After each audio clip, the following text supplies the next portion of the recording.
Au nom du Père, du Fils et du Saint-Esprit, un seul Dieu, Amen. Chers téléspectateurs, aujourd'hui, j'aimerais aborder le thème du sida. Le sida est une maladie grave qui a été découverte en 1981 aux États-Unis d'Amérique au sein de groupes pratiquant des déviations sexuelles. Le mot sida est un acronyme de syndrome immunitaire de déficience acquise. La déficience est décrite comme acquise pour la distinguer de la déficience d'immunité génétique. Il a été découvert que cette maladie est causée par un virus appelé virus d'immunodéficience humaine, VIH.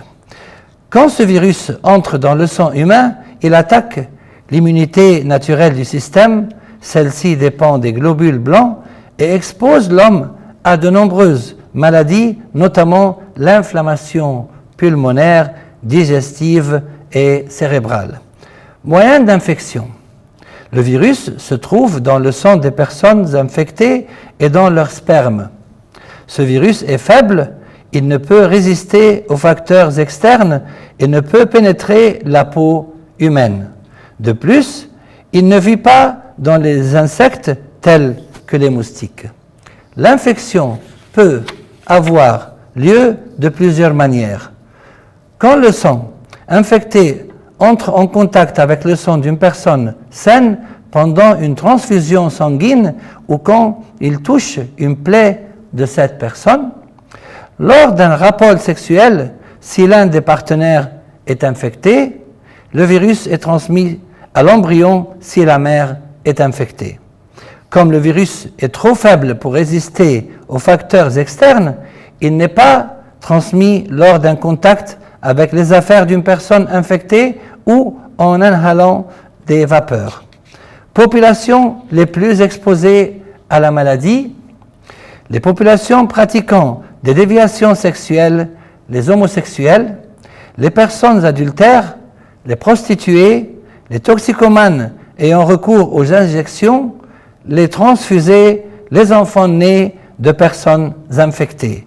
Aux États-Unis d'Amérique, il a été trouvé que 66% des personnes infectées étaient homosexuels, 17% étaient des toxicomanes et 2% étaient des transfusés. Symptômes de la maladie. Les symptômes de la maladie diffèrent d'une personne à l'autre, cependant, nous pouvons diviser les personnes infectées en deux groupes, les porteurs et les patients. Les porteurs, aucun symptôme n'apparaît sur eux, mais ils peuvent transmettre la maladie. Les patients, ils montrent des symptômes allant de symptômes légers tels que la fièvre, un mal de gorge, l'élargissement des glandes lymphatiques à des inflammations pulmonaires, intestinales ou cérébrales aiguës. Cette maladie conduit en général à la mort après des années de souffrances terribles causées par les inflammations. Des tumeurs de la peau peuvent aussi apparaître. Diagnostic. Le diagnostic de cette maladie se fait par des tests sanguins à la recherche d'anticorps résultant de la présence du virus. Le test est possible au bout de 3 mois à partir de la date de l'infection. Le test est le seul moyen de découvrir les porteurs de la maladie. Gravité de la maladie, elle est incurable, elle se propage facilement. Des millions de cas ont été découverts durant les 10 dernières années dans plus de 120 pays. On a trouvé que seulement 10 à 40% de ceux atteints du virus du sida ont les symptômes de la maladie, ce qui veut dire qu'il y a des millions de porteurs du virus. Il représente un grand risque de transmission de cette maladie aux personnes saines. Aspects moraux de la maladie. Le sida n'est pas seulement un problème médical, c'est avant tout un problème moral.